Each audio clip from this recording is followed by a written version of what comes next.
Bismillahirrahmanirrahim. Assalamualaikum warahmatullahi wabarakatuh. Bismillahirrahmanirrahim. Alhamdulillahi rabbil alamin. Wassalatu wassalamu ala asyrafil anbiya'i wal mursalin Sayyidina wa maulana Muhammadin wa ala alihi wa sahbihi ajma'in, amma ba'd. Al-Fatiha li salamati dinina wa dunyana wa ukhrana binati du'a wal qabul. Al-Fatiha. Bismillahirrahmanirrahim. Alhamdulillah Ar-Rahmanirrahim. Maliki yaumiddin. Iyyaka na'budu wa iyyaka nasta'in.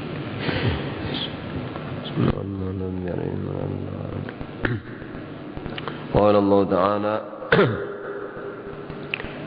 A'udzu billahi minasy syaithanir rajim. Bismillahirrahmanirrahim. Yu'til hikmata man yasha' wa man yu'tal hikmata faqad utiya khairan katsira wa ma yadhakkaru illa ulul albab.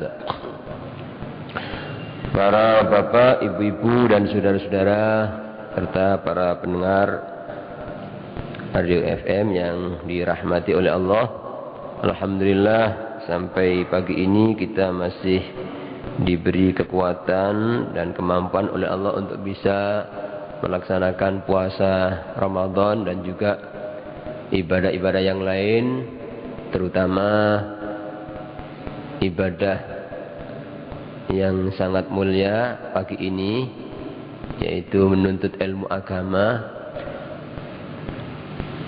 Mudah-mudahan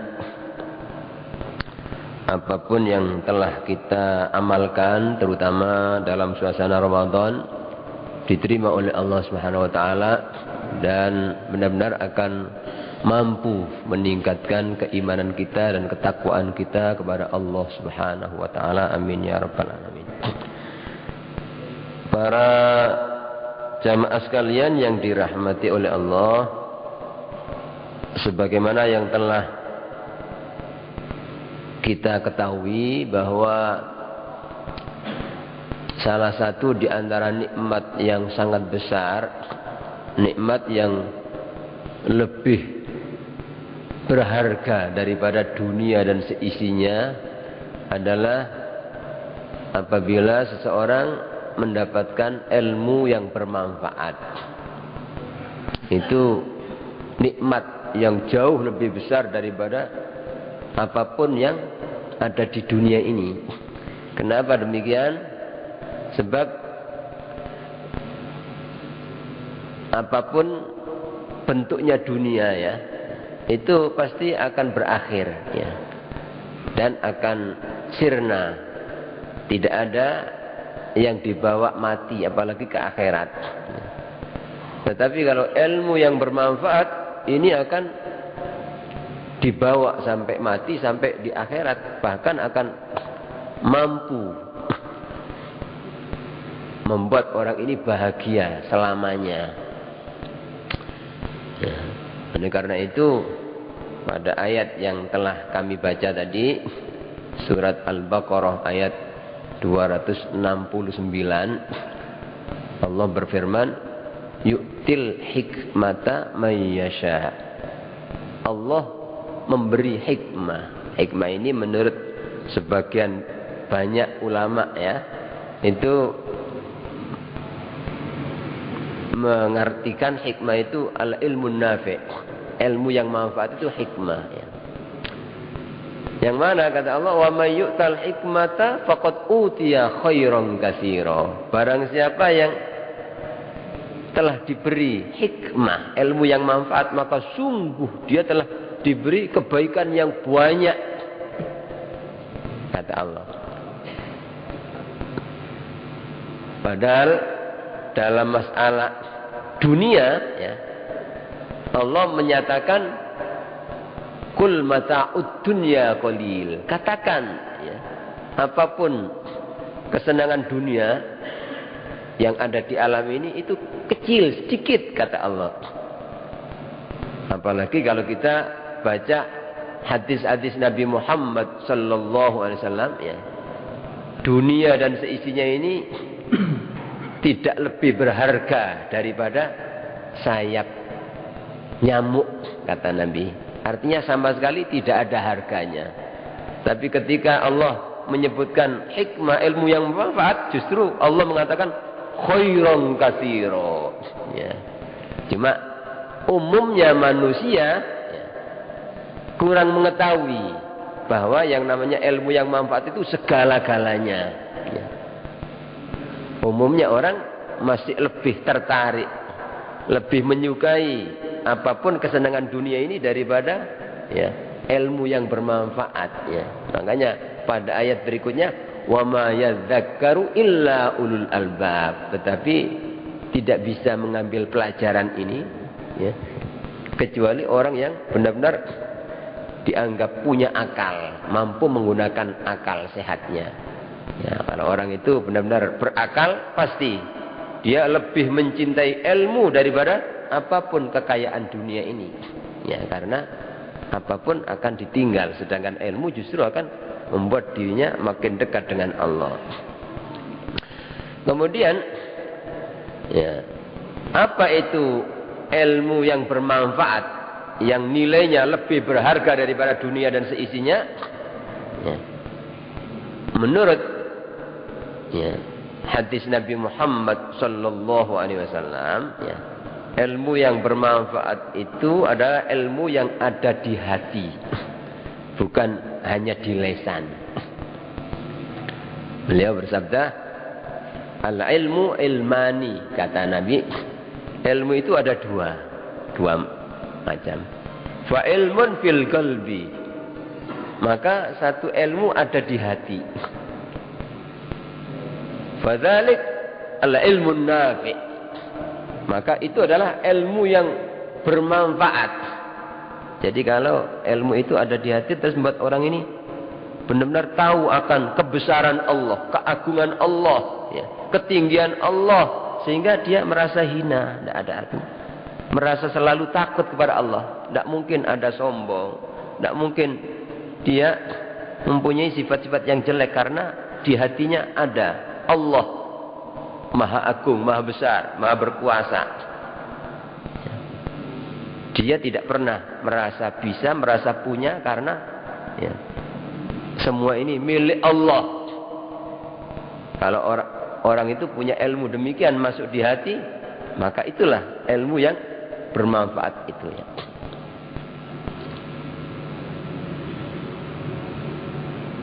Terus yang kedua, wa ilmun alal lisan, dan ada ilmu yang hanya di lisan ya.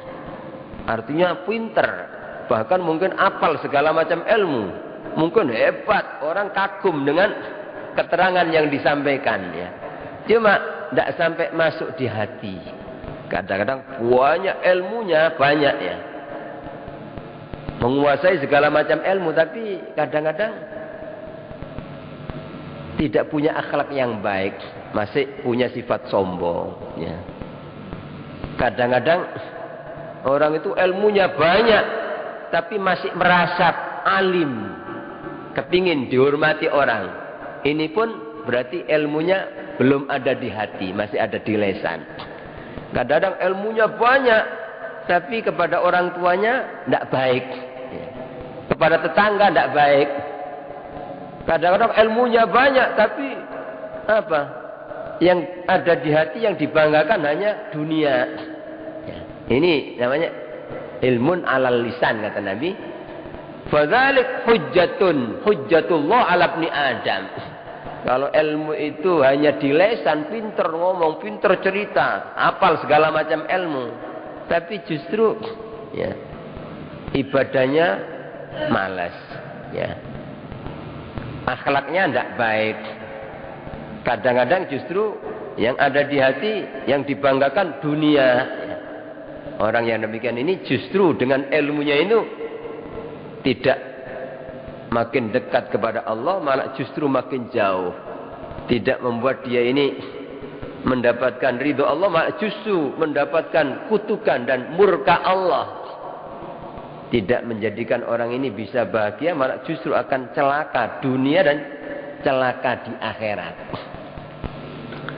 Oleh karena itu, salah seorang ulama besar, Al-Imam Malik, guru daripada Imam Asy-Syafi'i, mengatakan, laisal ilmu bikasratir riwayah. Bukanlah ilmu itu banyak ya meriwayatkan hadis, artinya apal ini, menyampaikan ini, pinter. Bukan itu ilmu yang sebenarnya kalau menurut Imam Malik ini. Wa innamal ilmu nurun yakdhifuhullahu ta'ala fil qalbi, ya. Tetapi yang namanya ilmu yang sebenarnya, yang dikatakan hikmah, ilmu yang manfaat itu adalah nur, cahaya Allah. Yakdhifuhullah, yang diletakkan oleh Allah fil qalbi, di hati, sehingga membuat orang ini merasa hina di hadapan Allah. Tidak pernah merasa sombong sama sekali. Tidak pernah dia ini punya niatan yang jelek di mana saja. Ya. Tidak pernah dia ini marah walaupun diganggu, disakiti orang, karena dia tidak pernah merasa punya ilmu, tidak pernah merasa mulia, merasa hina di hadapan Allah. Ya. Ini ilmu yang sebenarnya. Salah seorang ulama besar, Al-Imam Idris bin Umar Al-Habasyi, ini salah seorang terkenal ulama yang sangat tinggi derajatnya.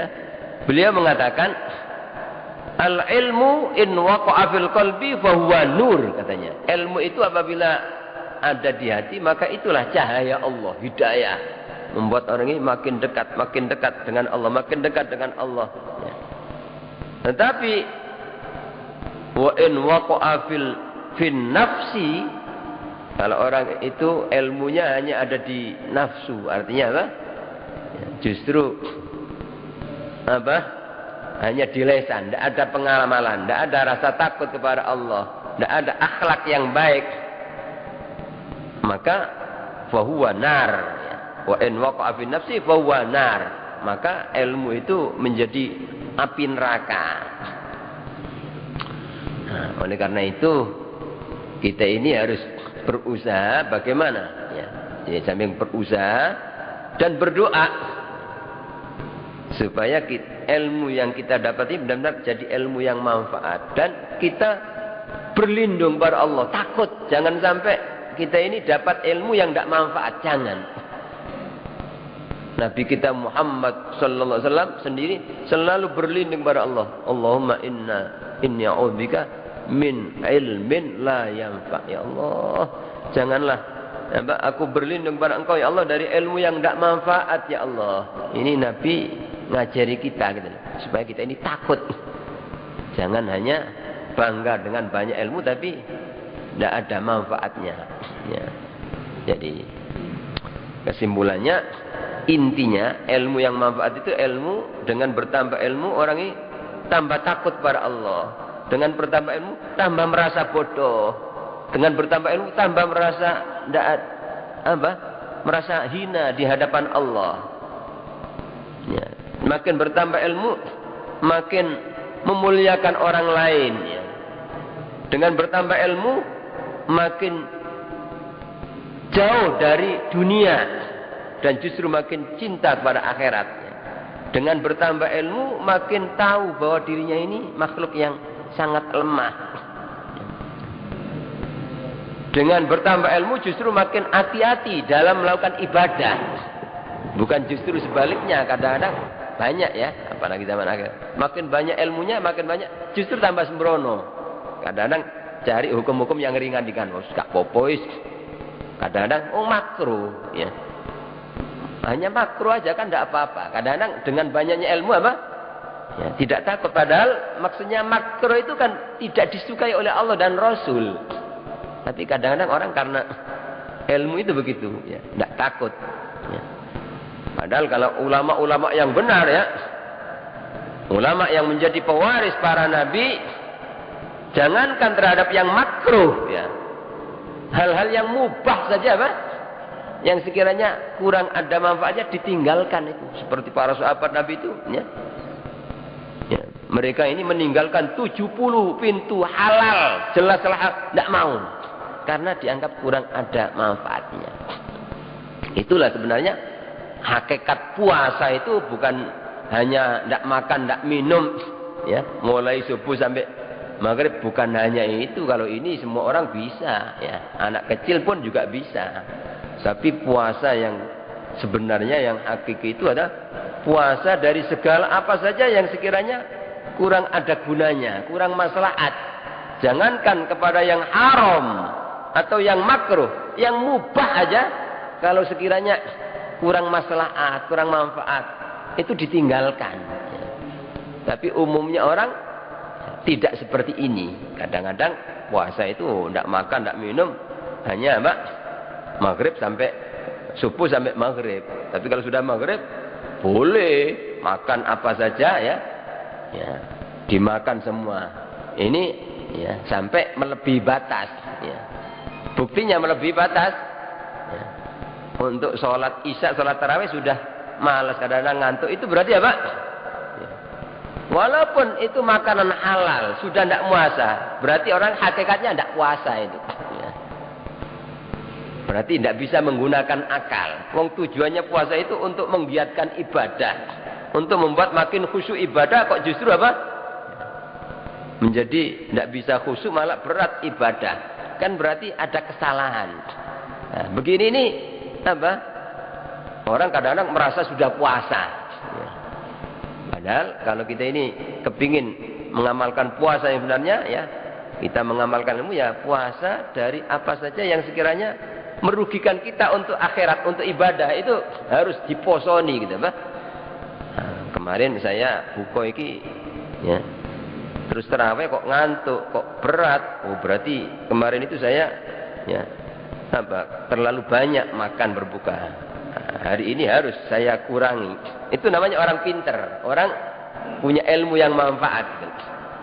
Kalau orang sudah tahu begitu tapi setiap hari begitu, ya, sampai akhir Ramadan tetap begitu, ya, berarti orang ini hakikatnya masih belum puasa, belum bisa menahan nafsu, ya. Kadang-kadang walaupun puasa, ya, tapi tetap kadang-kadang masih suudzon, ya, masih suka jengkel sama orang, kadang-kadang suka kasar sama istri, kadang-kadang apa, dendam sama orang, ada niatan yang jelek. Ini pun, ya, sebenarnya harus lebih wajib ditinggalkan daripada makan dan minum itu, gitu, ya. Baik di waktu siang maupun malam, itu berarti orang benar-benar puasa. Ini kembali, ya, kita, kalau orang itu memiliki ilmu yang manfaat, pasti dia ini apa? Akan berusaha apapun yang dilakukan ini yang sekiranya menjadi maslahat gitu. Baik untuk maslahat jasmani maupun rohani. Karena walaupun jasmani ini amanat Allah. Jadi kita ini wajib menjaga amanat Allah, termasuk, ya, mata, lesan, telinga, badan kita ini, itu bukan milik kita, itu milik Allah, ya. Jadi kalau sekiranya apa-apa yang menjadikan madharat pada kesehatan kita itu, ya, kita harus puasa. Jangan, ini apa, amanat Allah, kesehatan harus dijaga, ya. Itu berarti orang juga dinamakan orang puasa. Dan kalau orang mengamalkan ini berarti ilmunya manfaat, ilmunya manfaat. Kembali, agar supaya kita ini mendapatkan ilmu yang manfaat, ya, di samping berusaha, ya, mengaji, ya, kita ini syarat mutlak, ya, untuk mendapatkan ilmu yang manfaat ini kita harus menyiapkan wadah yang bersih, ya, yaitu hati. Wadahnya ilmu itu hati. Bagaimana supaya hati bersih? Yang paling pokok pertama, ya, supaya hati itu tetap bersih, jangan sampai kotor, orang ini harus benar-benar menjaga makanan. Jangan sampai kemasukan makanan yang tidak halal dan yang syubhat. Itu unsur yang terpenting ini. Jadi kalau orang ini sudah bisa dalam mencari rizki, ya benar-benar cocok dengan syariat, ya. Tidak sampai melanggar syariat, tidak pernah bohong, tidak pernah curang, tidak pernah mengurangi timbangan, tidak pernah korupsi dan sebagainya. Ya. Kemudian juga dalam mengkonsumsi makanan pun juga demikian. Ya. Artinya tidak sembarangan beli makanan walaupun dari hasil yang halal, tapi kalau sembarangan beli makanan juga akan kena haram. Maka kita harus sangat hati-hati, bahkan super hati-hati, terutama di zaman akhir seperti sekarang ini ya. Umumnya orang itu banyak yang ngawur ya. Jadi tidak ngurus orang, yang penting dia dapat untung banyak ya. Biar orang lain kena bahaya, tidak ngurus. Ini banyak ya, kalau orang mau meneliti mengecek itu ya, itu sangat mengerikan gitu. Saya sering diceritani beberapa orang yang memang menyaksikan, apalagi masalah penyembelihan hewan itu ya. Saya beberapa kali itu, bahkan yang pertama itu cerita sama saya itu Habib dokter dan Habib dokter. Beliau ini sering nyamar gitu, datang ke tempat penyembelihan kambing, ya, tempat penyembelihan apa? Sapi, terutama tempat penyembelihan ayam. Itu apa? Orang sekarang sudah tidak ada, takut pada Allah. Yang penting supaya apa? Ya, laris. Ya. Itu sudah banyak sekali yang tidak cocok dengan syariat. Ya. Kadang-kadang kalau menyembelih ayam itu apa? Baru disembelih langsung dimasukkan air panas. Ya. Ini di samping pertama kali aja cara menyembelihnya sudah tidak punya rasa belas kasih kepada hewan. Kadang-kadang diperlihatkan pada hewan lain, padahal itu ya, kejam namanya. Kemudian yang kedua, masih apa? Baru disembelih sudah dimasukkan, tidak ditunggu sampai ya, tidak bergerak. Terus yang ketiga, berarti itu masih darah. Ya, harus keluar, tidak keluar. Supaya rasanya mungkin enak ya. Nah ini itu berarti punya kesalahan berapa ini gitu. Nah kalau ini apa disuguhkan, dijual kepada orang Islam, mungkin apa santri-santri atau mungkin bahkan kiai makan itu, bagaimana akan bisa bersih hati? Ya, jadi kalau segala sesuatu itu apa dari sesuatu yang haram, apalagi dilakukan dengan cara yang kejam, tidak punya, itu nanti akan membuat keras hati. Nah kalau sudah demikian, dikasih ilmu siapa saja, ilmu apa saja, tidak bisa gitu. Ibarat wadah itu sudah najis, walaupun ilmu itu suci aslinya, ilmu nurun ya. Tapi kalau wadahnya ini najis, menjadi najis. Mestinya ilmu ini membuat orang makin takut pada Allah, makin sergap ibadah, makin baik akhlaknya. Justru sebaliknya. Kenapa? Karena wadahnya sudah najis. Ya. Karena najis makanan-makanan yang haram ini ya. Ya, kalau najisnya pakaian, najisnya badan, enak ya, masih bisa dicuci, badan bisa basuh, disabun. Tapi kalau sudah najisnya hati itu loh, ya apa cara nyucinya?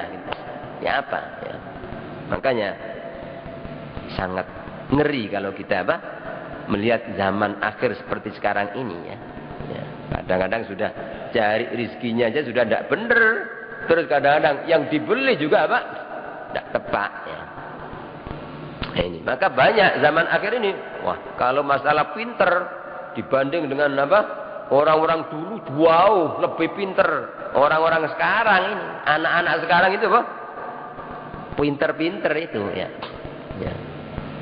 Tapi justru makin pinter justru akhlaknya makin bobrok ya, makin kudu sama orang tua, makin malas ibadah, makin berani maksiat. Ini ya. Nah kalau sudah demikian ya sudah ya, ilmunya itu sama sekali tidak manfaat gitu ya. Jadi syarat mutlak Yang pertama, kalau kita kepingin ilmu yang kita dapat ini manfaat, kita harus menyiapkan wadah, yaitu hati itu yang bersih. Ya. Yang pertama, kita harus super hati-hati dalam mencari rezeki dan dalam kita jangan sembarangan mau punya uang marung beli sana. Harus apa? Lihat-lihat dulu siapa yang punya warung ini. Makanya banyak orang soleh itu yang tidak mau kemana saja jangan sampai saya marung. Mendingan saya bawa bontot. Itu saking takutnya, takut. Ini. Oleh karena itu ketika membahas Nabi Muhammad SAW dalam hadis sahih ketika membahas halal haram, innal halala bayyinun wa innal harama bayyinun wa baina umur mustabihat, terus akhir hadis itu akhirnya hadis itu ditutup dengan ala inna fil jasad mudghah. Ingat, di tubuh manusia itu ada segumpal daging. Idza in saluhal jasadu kullu wa in fasadat jasadu kullu. Apabila segumpal daging itu baik, maka seluruh anggota badan baik semua. Tapi apabila segumpal daging itu jelek, maka seluruh anggota badan jelek semua. Walaupun dikasih ilmu apa, tidak ada efeknya, tidak ada pengaruhnya. Apa itu? Ala wahyal qalbu. Ingat, itu adalah hati, kata Nabi. Kenapa? Setelah menerangkan halal haram, syubhat, terus akhirnya ditutup hati. Ini menunjukkan antara makanan dan hati itu sangat erat hubungannya. Gitu.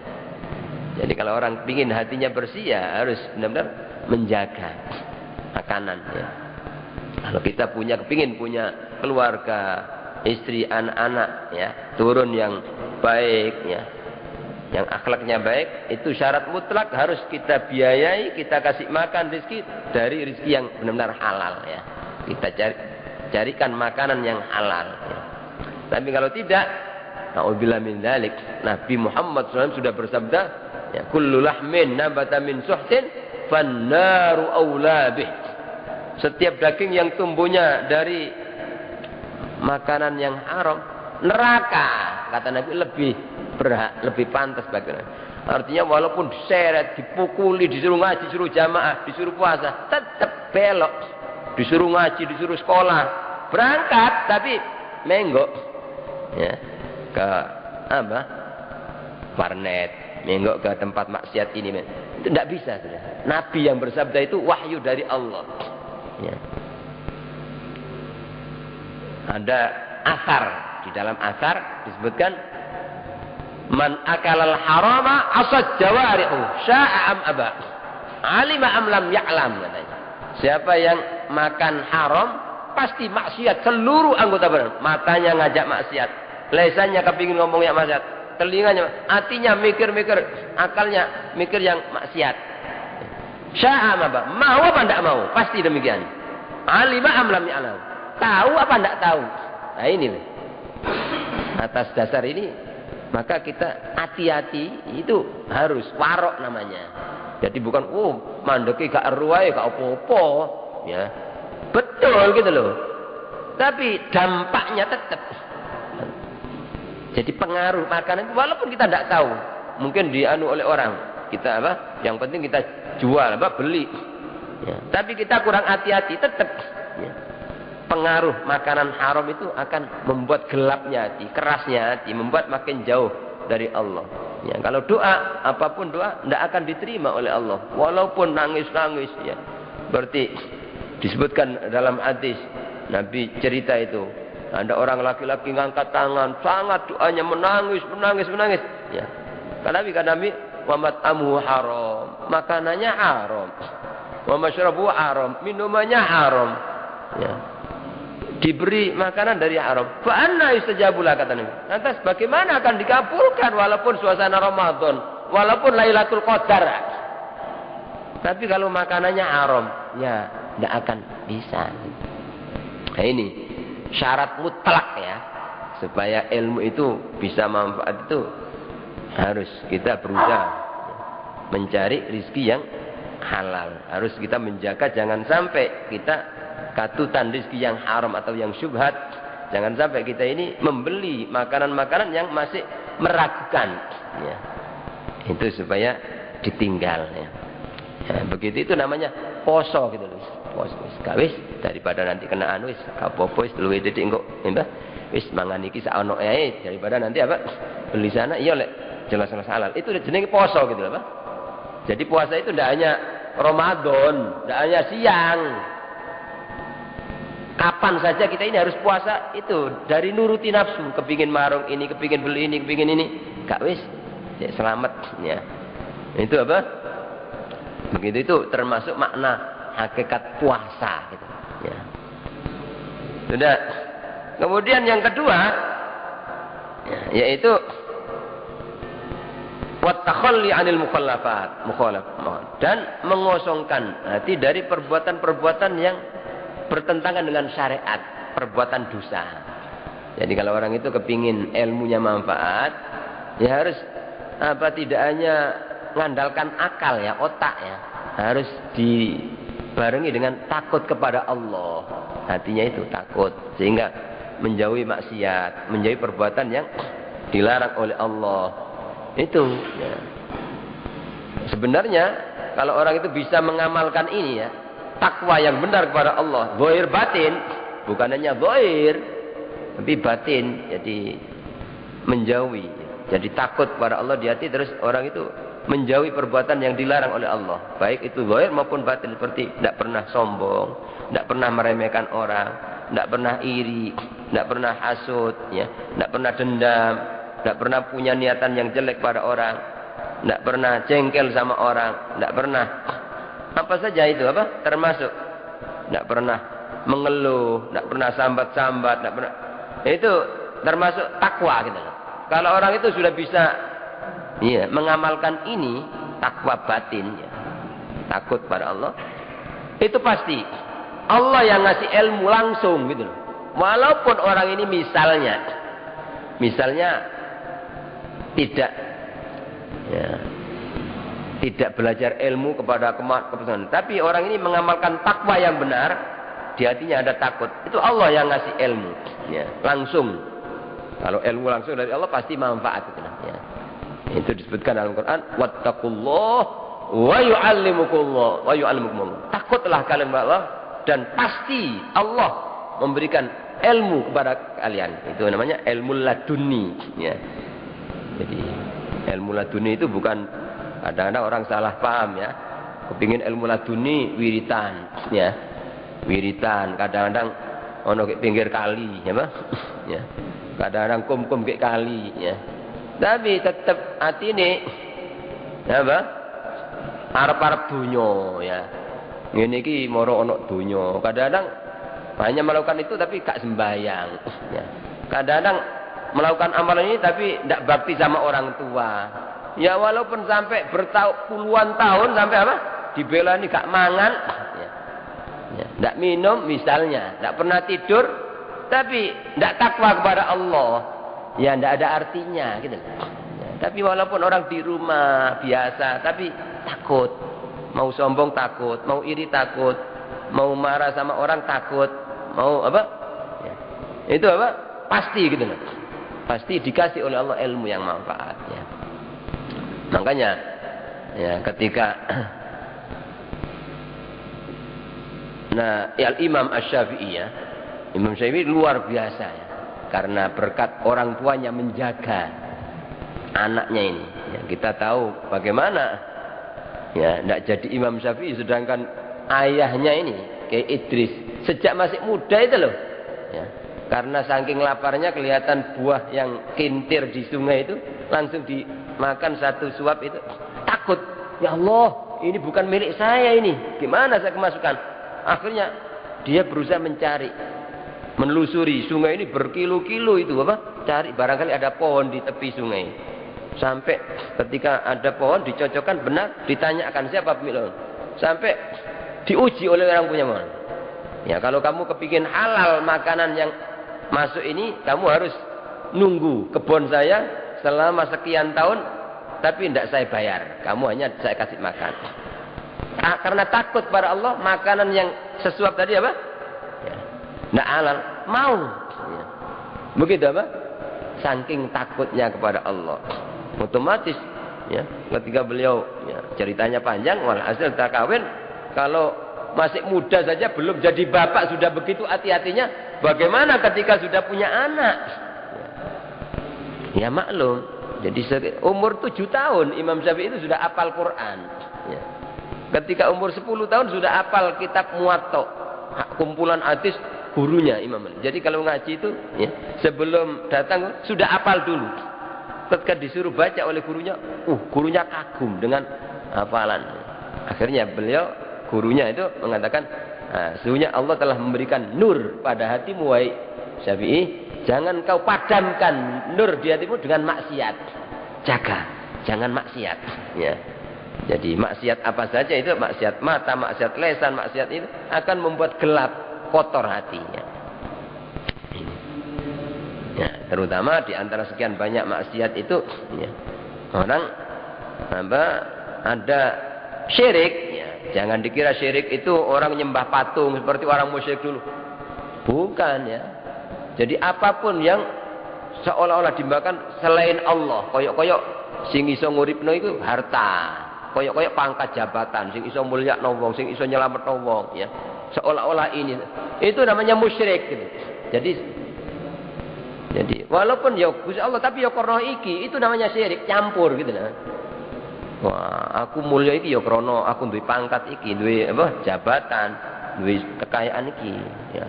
Kadang-kadang orang begitu berusaha mencari itu, ya. Dia punya keyakinan kalau saya punya ini pasti saya mulia. Begitu itu namanya apa? Musyrik, najis gitu, Pak. Kata Allah, innamal musyrikuna najasun. Orang musyrik itu najis, hatinya maksudnya. Hatinya itu najis. Nah, kalau sudah demikian kemasukan ilmu, ya ilmunya yang suci menjadi najis, ya. Seperti kita punya wadah gelas kena najis, tidak dicuci dulu, terus dikasih air sumber, air yang suci, ya airnya menjadi najis, ya seperti itu ya. Termasuk macam kemusyrikan ya, yang justru lebih ditakuti oleh Nabi itu syirik khafi, syirik samar, yaitu orang melakukan apa saja ya, ibadah karena manusia, karena pamer, kepingin dihormati, kepingin dipuji, kepingin kedudukan dari orang. Ini menurut Nabi termasuk syirik dan lebih ditakuti oleh Nabi daripada syirik nyembah patung gitu. Ya. Orang melakukan apa saja, cek ngene, cek diulem wong, cek dipuji, cek dihormati wong, cek dikenal wong, kepingin itu. Begitu itu termasuk macam kemusyrikannya. Nah, maka beliau bersabda, man shalla yura'i faqad asyraka. Siapa yang sholat tapi pamer, ya, maka syirik. Man shoma yura'i, siapa yang puasa tapi untuk pamer, maka dia syirik. Wa man tasaddaqa yura'i faqad asyraka. Syirik. Bahkan ada hadis, idza ahsana sholatu, ya. Man ahsana sholata hina yarahu nas wa asa'a hina yakhlu fatilka istihanatun istahana bi rabbah. Siapa yang sholat ketika dilihat orang banyak baik, bacaannya fasih, ya. Dibaik-baikan sholat. Tapi ketika sendirian cepet-cepetan, tidak tumaknina. Itu bukan ibadah tapi ngenyek Allah katanya. Penghinaan kepada Allah. Itu apa? Nah, bukan hanya syirik lagi, dia lebih bahaya daripada syirik katanya. Nah ini makanya kita ingin ilmu yang manfaat, di samping menyiapkan wadah yang baik tadi, terus kita harus berusaha mengosongkan hati dari segala yang mengotori hati. Itu kita puasa mana-mana yang sekiranya apa? Ya, kalau puasa umum kan jangan sampai masuk ke lubang-lubang ini ya. Tapi kalau puasa khusus jangan sampai masuk ke hati, suudzon, dendam sama orang, terus ini apa? Itu kotor hati. Termasuk jangan sampai ada niatan selain karena Allah, terutama ketika mau kita ngaji, menuntut ilmu. Jangan sampai ada cek ngene aku cek ngene kok cek dilemu, cek apa? Saya punya kedudukan, saya supaya terkenal saya. Ya. Jangan sampai ada niatan ini. Kalau sampai keliru niatnya, wassalam, sudah tidak ada artinya. Ya. Barangkali itu yang bisa kami sampaikan. Ya. Terima kasih ya. Subhanallah, sungguh luar biasa pemaparan dari Ustadz Haji Muhammad Sultan mengenai syarat-syarat mencapai ilmu yang bermanfaat tadi. Mungkin di antara para jamaah ada yang mau bertanya kepada beliau, kami persilahkan.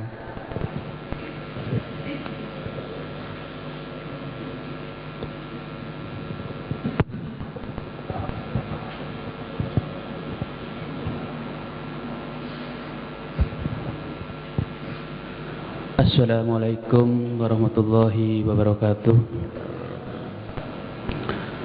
Untuk mencapai ilmu yang bermanfaat, syarat utama yaitu kita makan dengan makanan yang halal. Alhamdulillah saya jualan nasi goreng di sebelah masjid. Setiap mau jualan, setiap mau buka, saya mengambil air di masjid. Itu pasti rezeki saya itu saya makan untuk keluarga saya bersama. Pertanyaannya saya yaitu, apakah saya mengambil air di masjid itu apa jadi perbuatan yang halal atau haram? Terima kasih. Ya.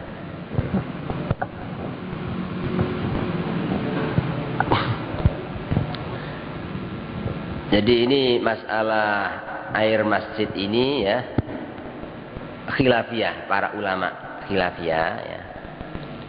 Kalau itu memang wakaf, jadi wakaf yang memang hanya diperuntukkan. Jadi dari aslinya itu memang wakaf untuk diperuntukkan untuk ibadah di masjid, hanya untuk wudhu, dan memang jelas ya. Jadi kadang-kadang ada ya masjid-masjid itu yang airnya itu memang sangat minim gitu hanya diperlukan untuk itu. Bahkan kadang-kadang untuk mandi tidak boleh, dilarang mandi. Kadang-kadang ada tulisan menghemat air ya, karena memang itu. Nah kalau sudah jelas demikian, kita ngambil ya, jangankan itu untuk masak, untuk kumur lebih dari 3 kali aja dosa tidak boleh ya. Jadi harus 3 kali. Wudhu berlebih-lebihan basuhan 4 kali tidak boleh ya. Harus pas ya untuk ya. Apalagi untuk mandi, misalnya kadang-kadang masuk masjid mana padahal ya, itu airnya tidak diizinkan untuk itu ya. Kemudian demikian ya, ini haram ya. Adapun kalau memang ya mungkin ya, kalau seperti masjid Jami' ini ya, mungkin ada di antara ulama itu yang karena ya, tanpa diambil pun juga sudah berlebih-lebihan ya. Tentunya harus seizin ya, seizin takmir itu ya, seizin takmir itu. Mungkin demikian ya hakikatnya, karena tanpa diambil pun kalau memang itu sudah berlebih-lebihan, kurang ya. Wallahu alam, demikian. Jadi tentunya harus ya, mendapat izin daripada yang takmir masjid itu ya. Saya kira itu. Terima kasih Allah ya. Ada lagi.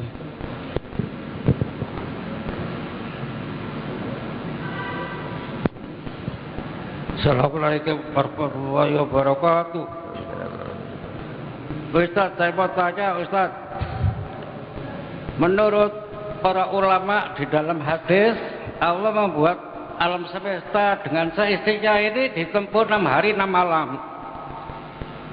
Kalau menurut Al-Quran, Allah hanya mengatakan apa yang dikehendaki dengan kalimat kun fayakun, jadilah. Mengapa membuat alam semesta ini kok ditempuh 6 hari 6 malam? Itu saja yang saya tanyakan. Ya, terima kasih. Jadi itu Allah ngajari kita, hambanya ini, dalam mengerjakan sesuatu itu jangan tergesa-gesa. Jadi walaupun kita bisa misalnya melakukan apa, tapi kita tidak boleh tergesa-gesa ya. Ini Allah kasih. Walaupun jangankan 6 hari, 1 hari, 1 detik pun Allah bisanya kun ya. Cuma sengaja Allah menghendaki demikian, itu salah satu di antara hikmahnya mengajarkan orang itu supaya kalau melakukan sesuatu supaya dimantapkan, jangan tergesa-gesa. Salah satu di antara hikmahnya ya. Adapun hikmah yang lebih dari itu ya wallahu alam. Allah Maha mengetahui apa di balik hikmah. Kenapa Allah itu. Nah, tapi salah satu yang diketahui oleh untuk ngajari orang itu supaya jangan tergesa-gesa dalam melakukan segala sesuatu ya. Nggih. Sampun nggih. Mungkin satu pertanyaan lagi, pertanyaan terakhir, monggo.